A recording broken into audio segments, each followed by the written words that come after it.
Vamos, muchas gracias.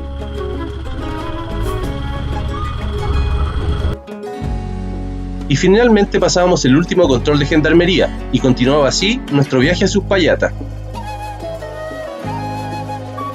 Así continuaba nuestro camino por la ruta número 7 que une Argentina desde la cordillera hasta la costa, comenzando en la provincia de Mendoza y terminando en Buenos Aires. Esta ruta tiene una longitud total de 1.224 kilómetros. Esta vez nosotros solo seguiremos por ella hasta Potrerillos, donde tomaremos el desvío hacia la ruta Perilago, apéndice de la ruta Panamericana. Todo el camino es asfaltado y pasas por varios túneles. En todo momento puedes divisar huellas de la extinta línea del ferrocarril trasandino, puentes, túneles y rieles. Asimismo, al costado te acompaña el río Mendoza. Desde la frontera en el túnel Cristo Redentor son 90 kilómetros por esta ruta, la cual no tiene mayores complicaciones, ya que es en su mayoría recta y no posee desniveles pronunciados. Finalmente comenzamos a divisar la aduana de Uspallata, donde se encuentra la primera estación de benzina traspasando la frontera. La próxima estación de servicio se encuentra al llegar al pueblo de Uspallata. El cambio de paisaje es increíble al llegar a este lugar. Te recibe una alameda y verdes prados. Continuando siempre recto por la ruta número 7, llegarás finalmente al pueblo de Uspallata. Ya estando en Uspallata encontrarás distintas ofertas gastronómicas, parrilladas, pastas, pizzas, etc. También está la oficina de turismo donde puedes acceder al Wi-Fi de forma gratuita, además de obtener información de los distintos sitios que puedes visitar en la zona. Después de almorzar y recargar energías, continuamos nuestro viaje retomando nuevamente la ruta número 7, con destino a Potrerillos.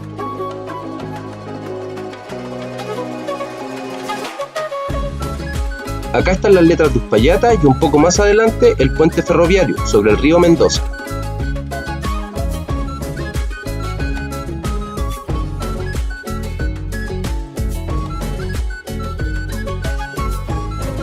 De aquí en adelante viene para nosotros una de las partes más bonitas y entretenidas de este tramo de la ruta.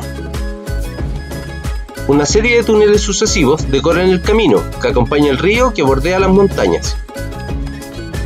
Esta ruta tiene su origen en los tiempos de la colonia, siendo desde ese entonces el camino más directo para llegar a Santiago de Chile desde Mendoza. Con la llegada del ferrocarril en el siglo XIX, este camino perdió importancia, hasta 1935 que se comenzó a construir una nueva ruta paralela al ferrocarril. Desde este año recibió el número 7. Finalmente en 1950 se suma un nuevo tramo para evitar el antiguo camino Caracoles de Villavicencio, 365 curvas a casi 3.000 metros sobre el nivel del mar.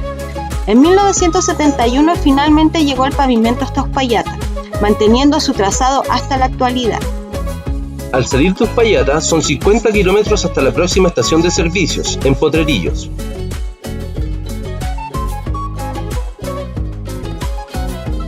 Según cuenta la historia, este mismo sector fue por donde en 1817 empezó el ejército de los Andes, con el propósito de liberar a Chile del dominio realista, liderados por el general José de San Martín, quien además de liberar a Chile, junto a su ejército marcharon camino a la liberación de Perú. Al pasar el último túnel de este tramo, continuamos recto hasta ver el embalse Potrerillos, el que nace de las aguas del río Mendoza. Se inauguró en el año 2003 y está a una altura de 1.380 metros sobre el nivel del mar. Cubre una superficie total de 900 hectáreas y en su construcción obligó a mover el tramo original de la ruta número 7 a una zona más alta debido a las inundaciones.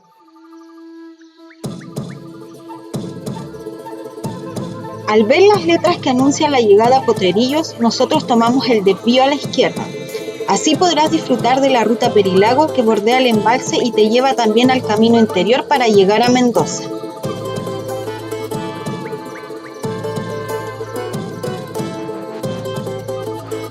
Todo el camino está en muy buen estado y sorprenden sus hermosos contrastes por el color de sus aguas, además de distintas playas y miradores en toda la extensión de su lago.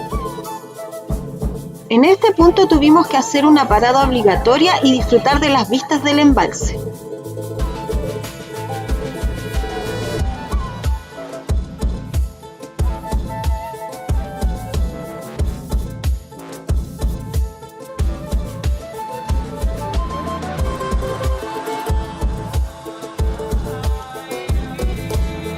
Después de esta pausa, continuamos nuestro camino hacia Mendoza, donde pasaríamos la noche para continuar al amanecer nuestro camino hasta San Rafael.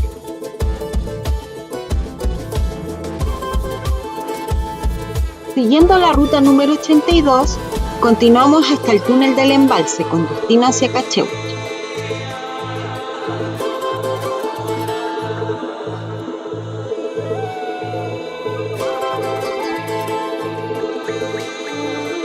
Esta localidad es mayormente conocida por sus termas y balnearios.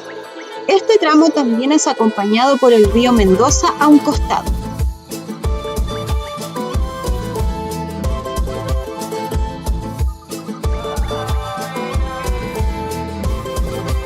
A pesar de ser un camino en muy buen estado y con curvas no tan complicadas, la velocidad máxima permitida son 40 km por hora, y aquí sí se respetan.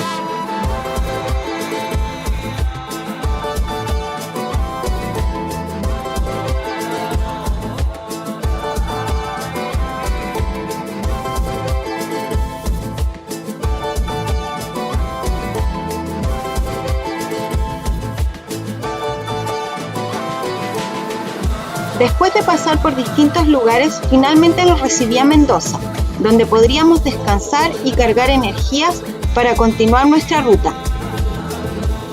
Esperamos hayas disfrutado de este video. Te invitamos a suscribirte y dejarnos tu like. Saludos y buenas rutas.